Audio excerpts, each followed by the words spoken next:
Good morning, friends, and welcome back. We are joining you from our food prep room, and you remember this space. We're here with Lindsay again today, but we are going to be talking about something a little bit different than we've shared before. We're going to talk about feeding breakfast to our loggerhead sea turtles. Our loggerheads get something really unique for breakfast, and we thought we would share it for you because we think it's pretty fun, and we thought you might think so too. So without further ado, Lindsay, what do we feed our sea turtles for breakfast? Well, we all know breakfast is the most important meal of the day, and personally it's my favorite as well. And our loggerheads get a giant ocean tank specialty item. They are a breakfast taco, a squid taco, I should say. Loggerheads in the wild are eating invertebrates and crabs and squid and fish, and basically we package it all together in a nice contained little unit to make our feeding a little bit more effective. And so this morning they're going to be getting a squid taco, which you start out with a lovely squid shell, and then it has a capelin filling. That's the fish of the day. But from time to time we will rotate around anything from herring to anchovies, sardines, really just to give them a good variety in the taco. So I think at this point the question is, Lindsay, can you show us how to make a squid taco? Of course, it's going to put my cooking skills to the test, I guess. But step one in making a squid taco is that we have to prepare the squid. So essentially we will remove the tentacles, but they will not go to waste because we use them in a different feeding for our filefish and boxfish. We'll also remove the heads, and we will remove the beak, which all squids and octopus have. So we'll just compost that guy. And the heads will also be used in a different feeding. And then I'd say the trickiest part for prepping the squid taco shell is removing the pen. So I usually cut off a little tip. Let's see if I can get the whole pen. Woo! So it broke a little bit, so I'll have to go from the other side. But squids have a pen which kind of acts as their backbone somewhat, even though they don't have a true backbone. Internal structure. There we go. There's the rest of the There pen. it is. And then the last part is removing all of the insides for the squid. This could get a little gross. Projectile. And so there we have our nice squid taco shell, and then we will stuff it with the capelin and the fish of the day. And so this, like any taco that you might make at home for yourself, you don't want to overload it with fillings and break the shell. You don't want it to be understuffed. So once it is nice and full of fish, we usually kind of give it an invert to make sure nothing falls out. And then we'll cut the tails off for a nice clean little taco package. And now each turtle gets about 2 pounds of tacos every day. And every other day we will also prep a vitamin taco. So I can show you that real quick. So again, Secret ingredients. yeah, so all of our turtles, Myrtle included, get vitamins. And so the loggers get calcium, 2 different types of calcium, one with vitamin D and one without. They also get a B vitamin and a multivitamin, and a little of this vitamin E paste, which is in this kind of gun contraption over here. And so the tacos are also a great way to ensure that all the vitamins are in one food item, and to ensure that they get it every day, or every other day, I should say.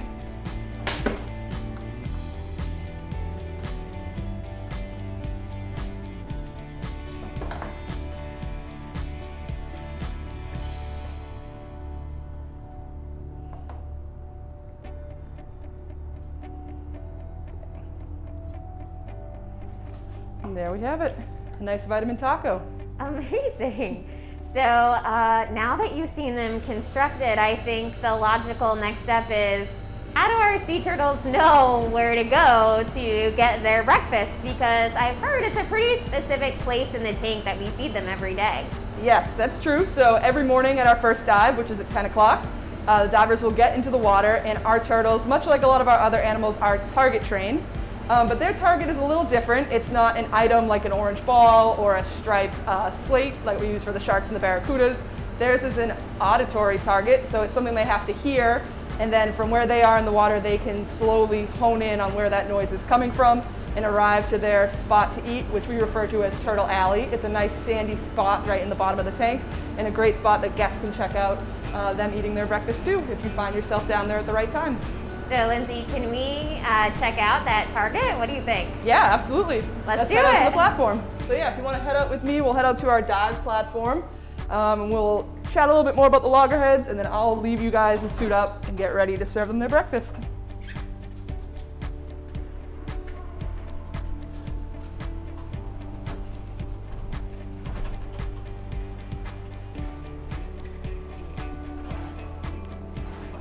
Awesome. So Lindsay, you mentioned that their target was an auditory target. Could you maybe show us what that looks like and maybe show us what it sounds like as well? Sure thing. So like I said, it is auditory, like you mentioned, not a visual target. And so this is what we refer to as the logger rattle.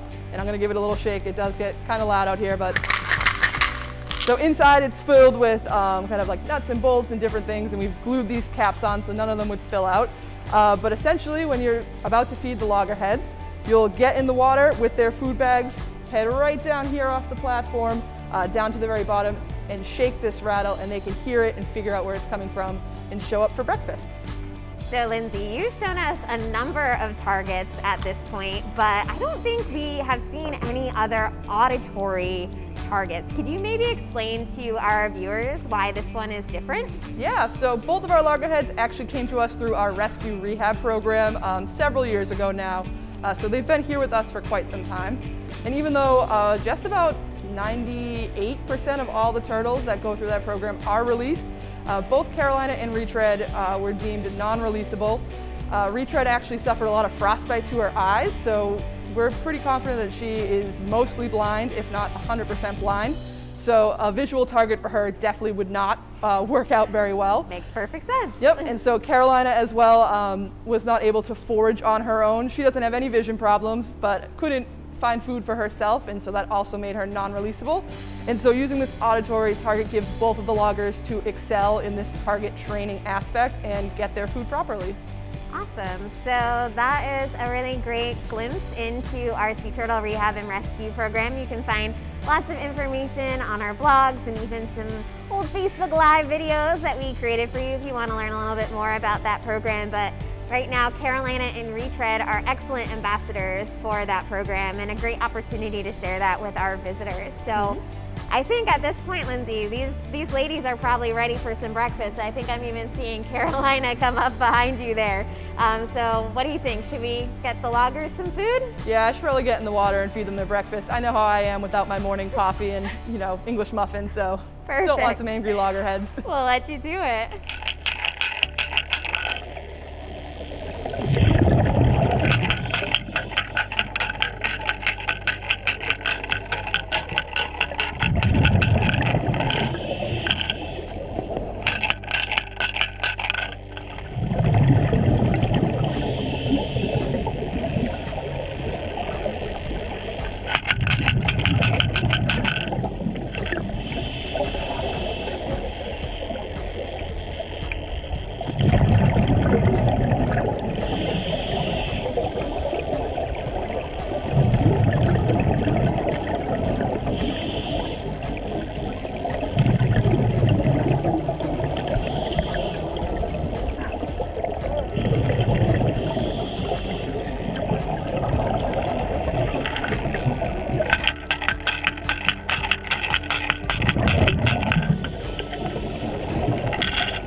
was that. Lindsay is always sharing the coolest stuff with our viewers. So thanks again to Lindsay for sharing another glimpse into the daily life of our sea turtles here at the New England Aquarium. If you have questions about anything you've seen today, stick them in the comments. We'll answer them for you, and we hope to see you back here again soon. Thanks, friends.